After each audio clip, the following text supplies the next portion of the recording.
Hello everyone, welcome back to accountancy classes.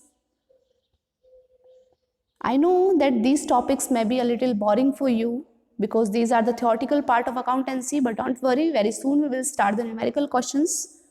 That will be a lot of interesting for you.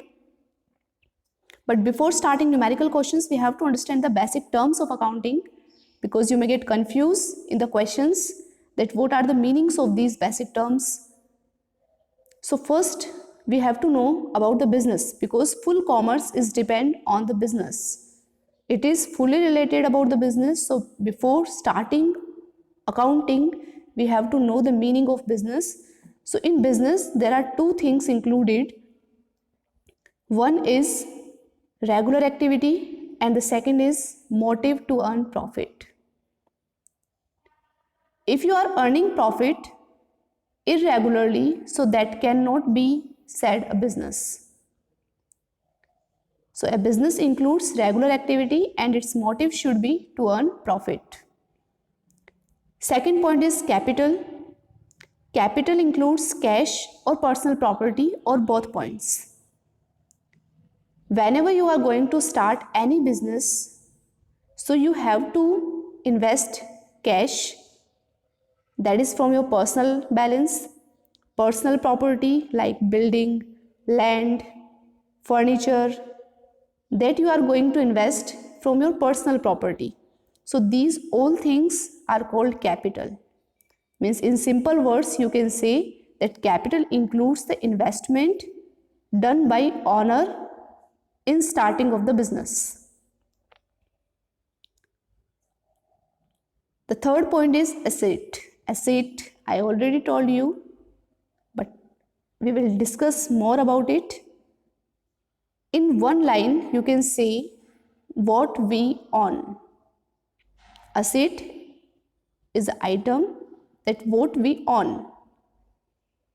Like if you have your own mobile, you have your own laptop, so these are your asset because you have right on your mobile, on your laptop, whatever you want you can do with these assets. Let me discuss about your home, that which type of assets are there at your house, like fridge, almirah, furniture, even your building. These all things are your asset because you have right, you can easily sell them whenever you want. So these are your asset. So in simple word you can say that what we own, we, what is the meaning of the word we here? We is representing a business. Means what a business own, that are called the asset of the business. Like in business there will be building, land, furniture, or some machineries for production. So these are kind of asset. As I already told you that assets may be also two kinds, fixed asset and current asset. We have discussed about this point in our last videos. Fixed assets that are for long time, we don't sell our fixed assets regularly in a business, but current assets are for short time. Current assets that can convert into cash into 1 year. Within 1 year you can convert your current assets into cash. Like in current assets you can include your cash balance, bank balance, your debtors. These are a kind of asset, current asset. And fixed assets that are for long time, like building, furniture, land, plants. These are the kind of fixed assets. Next topic, liability. Liability is just opposite to asset. What we owe means what we have to pay in the future, that are our liability. Suppose that you have taken loan from the bank, so you know that you have to repay this loan. That is not your asset. You have to repay this loan, means it is your liability. If you have taken some money from any financial institution, so you know that you have to repay this money also with interest, so that is also your liability. Means whatever you have to pay in the future, that is your liability. Let's take example of creditors. Creditors means goods purchased on credit. If you have purchased goods on credit, so that person are your creditors and you have to repay the creditors in future. So creditors are also a part of liability. So liability in simple term, in simple line you can say what we owe, it's called a liability. Now I'm discussing again and again about the goods. You may confuse about the goods, that what type of items are included in goods. So goods includes the items in which a business deals. The items in which a business deals. Suppose that if you have a stationery shop, so all the stationery items are your goods because you are dealing with the stationery items. If you have a furniture shop, so the furniture in which you are dealing, that is your goods. But suppose that if you are owner of a furniture shop and you are selling TV from your shop, TV, that is your asset. If you are selling TV from your furniture shop, so that is not a goods. That is meaning that you are selling your asset because your dealing work is in furniture, but you are selling your TV. So goods includes only those items in which a business deals. In the same way, I'm telling another example also. Suppose that you have provisional shop. Provisional means like daily uses items like tea, sugars, rice, these type of shop you have. So these items like tea, sugar, rice, these are your goods because you are dealing with these items in your regular activity. But in this shop, if you are selling your furniture, so that is not a part of goods because selling furniture is not your business. Your business is to sell provisional items. So that provisional items will be called goods because you are dealing with only provisional items. So I think it is clear that which type of items will be included in goods. Related to goods, there are 3 points: purchase, sales and stock. You may purchase goods for business.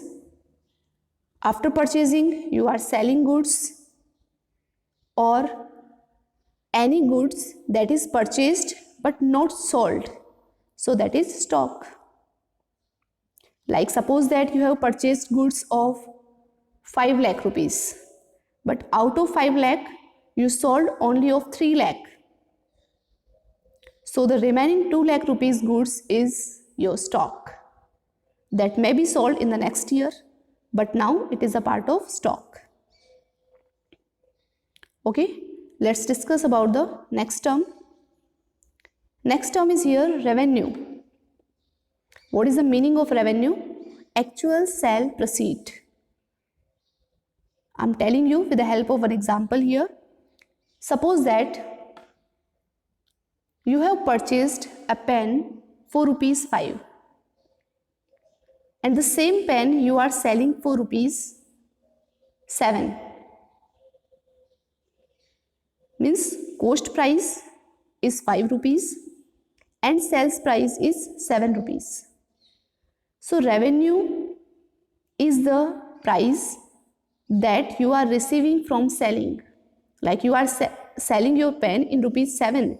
So 7 rupees is your revenue. And the next term is your profit. So what is the profit in this transaction?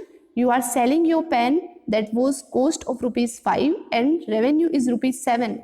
So the profit is of rupees 2. You are selling the pen of rupees 5 into 7 rupees. So that is that you are earning profit of rupees 2 in this transaction. But on the opposite of this, suppose that you have purchased a pen of rupees 8 and you are selling that pen in rupees 5. So that means you got a loss of rupees 3. because in this transaction your cost is exceeding your revenue amount. So that's why in that condition we will get loss, but if your revenue is more than your cost, in that condition you will get profit. Next term, expense and expenditure. It may be same. Whenever you will ask to anyone, they will tell that these both terms are same, but no, there is a little difference between both terms.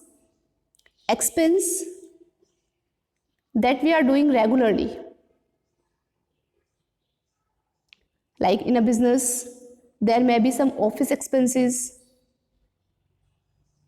like tea expense or any bills, water bills expense, electricity bills expense. So these are the expense, but expenditures are for long time.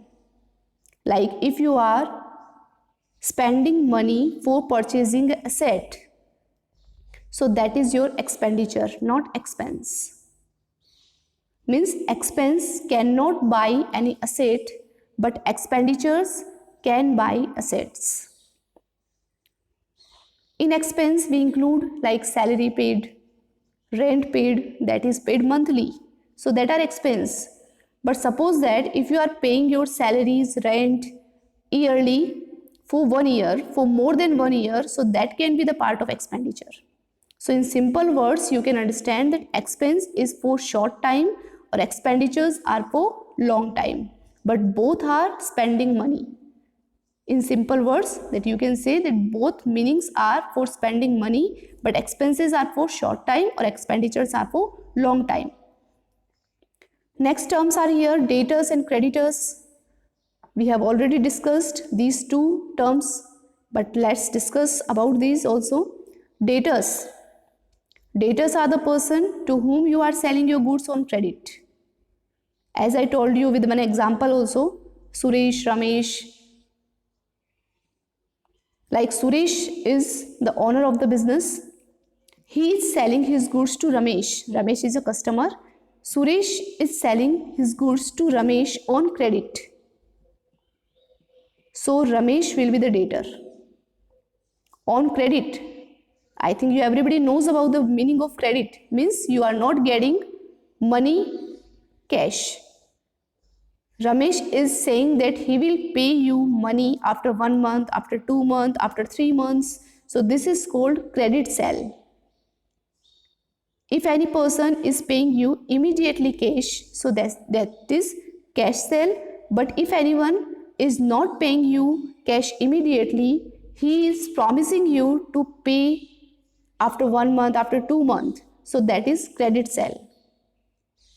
So the person to whom you are selling your goods on credit, that are called debtors, and on opposite of debtors, that are creditors, from whom you are purchasing goods on credit, means suppliers.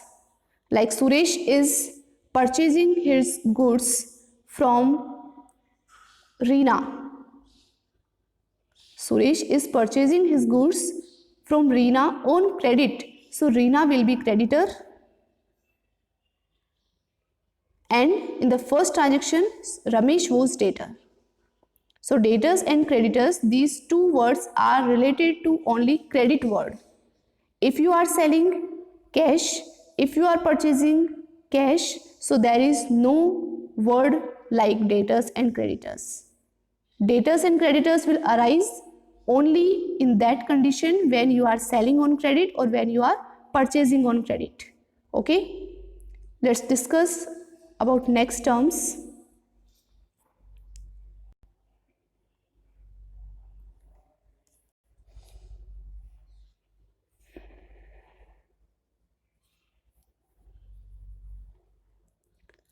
Yes, so our next term is here, outstanding expense. What is the meaning of outstanding expense? Outstanding means due.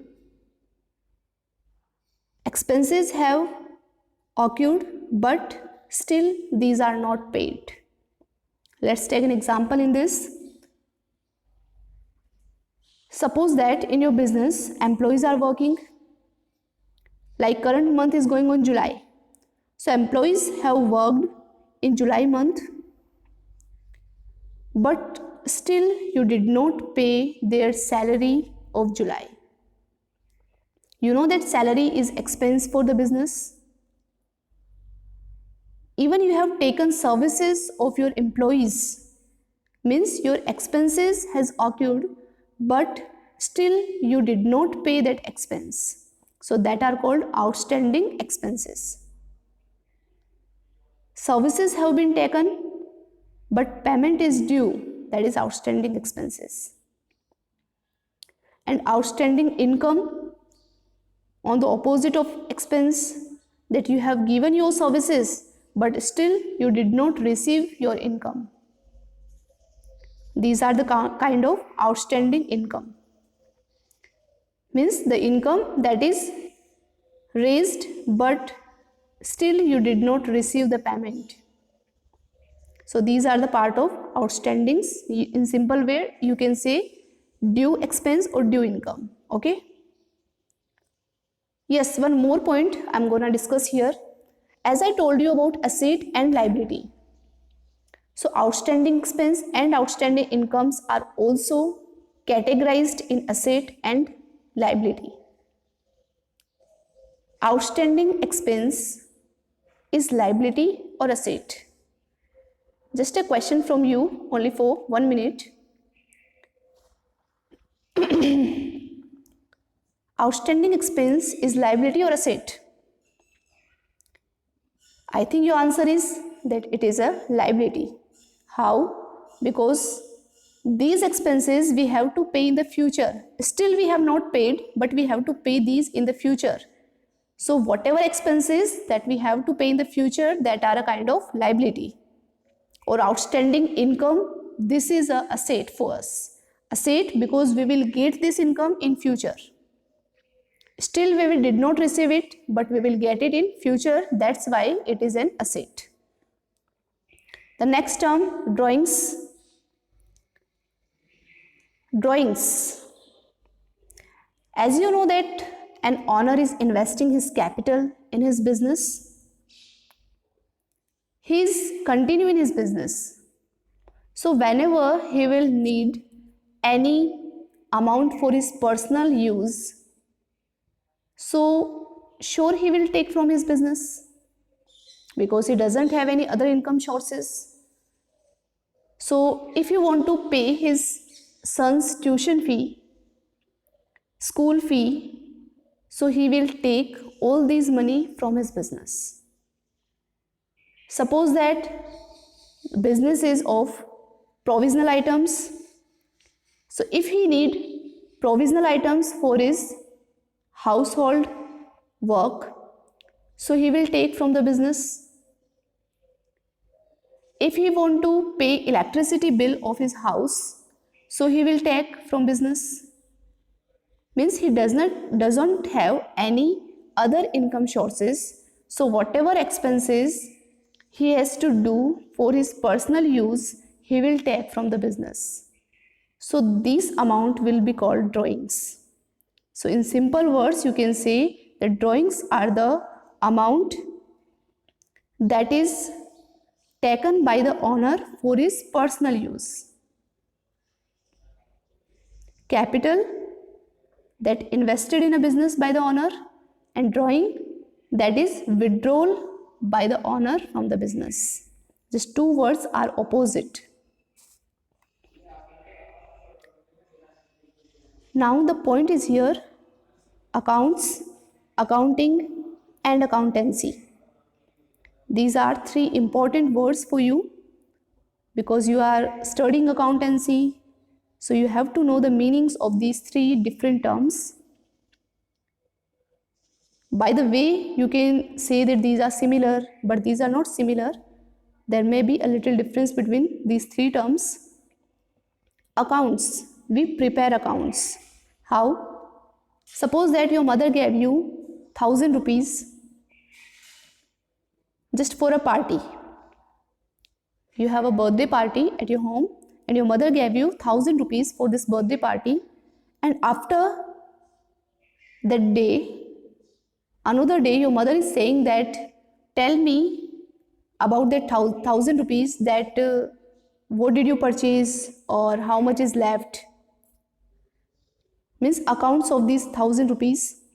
So you will tell just in a box, means one side you can write that 1,000 rupees, that I got 1,000 rupees from my mother, and on the other side you will write all the expenses, and after you will tell that out of this 1,000 I have expensed like 500 rupees or 600 rupees, and now I have left 400 rupees or 300 rupees, whatever. So for this type of things we prepare accounts for getting the information about any surplus, means about any profit, about any loss, just we prepare accounts. And accounting, meaning of accounting is process of maintaining accounts. Accounts, I am writing here accounts shortly, ACS. This is accounts. So process of maintaining accounts is called accounting. As I told you, process, that in process we have to first identify the transaction, that whether it is a business expense or not, whether it is a business transaction or not. After identification we have to measure it in terms of money, then recording, then classifying, summarizing, analysis, or communicating to users. This was the process of maintaining accounts. So this is called accounting. And accountancy includes these two terms, study of accounting. Whatever you are going to study of accounting, this is called accountancy. It is a wider term. It includes all the rules, regulations, all the principles of accounts. That principles and rules are followed by the accounting. So these are some basic terms that we have discussed or that will be useful for us in our next chapters. So our first chapter is completed today. In this chapter we have studied, just I am revising all the things that what we studied in this chapter from starting to ending. Our first point was meaning of accounting. What is the meaning of accounting? As I told you that accounting is an art of keeping systematic record of all the datas.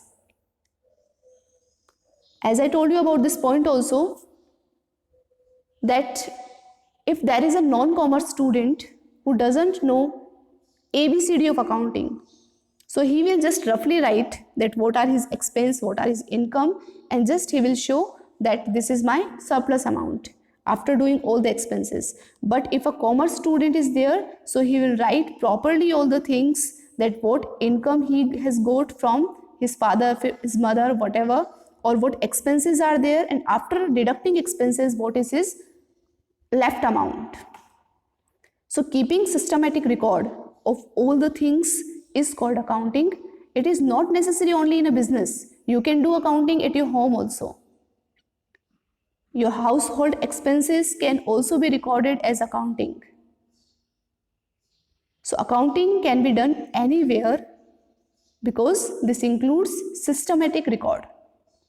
Okay. After meaning we have discussed about the process. Process is very clear for you, I think so. It was identification, measuring in terms of money, recording, classifying, summarizing, analysis, and communicating to users. Out of these 7 points of this process, 4 points includes bookkeeping and the remaining 3 points are part of accounting. Bookkeeping and accounting, these are also different terms. Bookkeeping is a smaller term, is a little term, but accounting is a wider term than bookkeeping. Where bookkeeping ends, accounting starts. Bookkeeping includes only a small knowledge, only a little knowledge. A less educated person also can do bookkeeping, but accounting requires higher knowledge or higher skill. A skilled person can do accounting only. It was the difference of bookkeeping and accounting. And after this we have discussed about the objectives of accounting, that why accounting is done in a business. Then we discussed advantages, limitations. These were the points. Some basic terms also we have discussed that will be very useful for us to do accounting. or we have discussed about accounting is an art as well as science. Why is it called an art? Because it tells the way of recording, classifying, summarizing. And how is it called a science? Because it is based on certain rules, regulations and principles. That's why it is called an science. So it was about our first chapter. You should study everyone from your books, and book I have already told you have to follow DK Goyal book of 11th accountancy. If you don't have right now, so you should purchase it as soon as possible, or until you can study from our videos, you can take screenshot of our notes, but you should study continue. And whatever your doubts are, you can discuss with me by WhatsApp, by call, anyhow. Okay, thank you so much, and in next video we will discuss the next chapter. Till then, bye.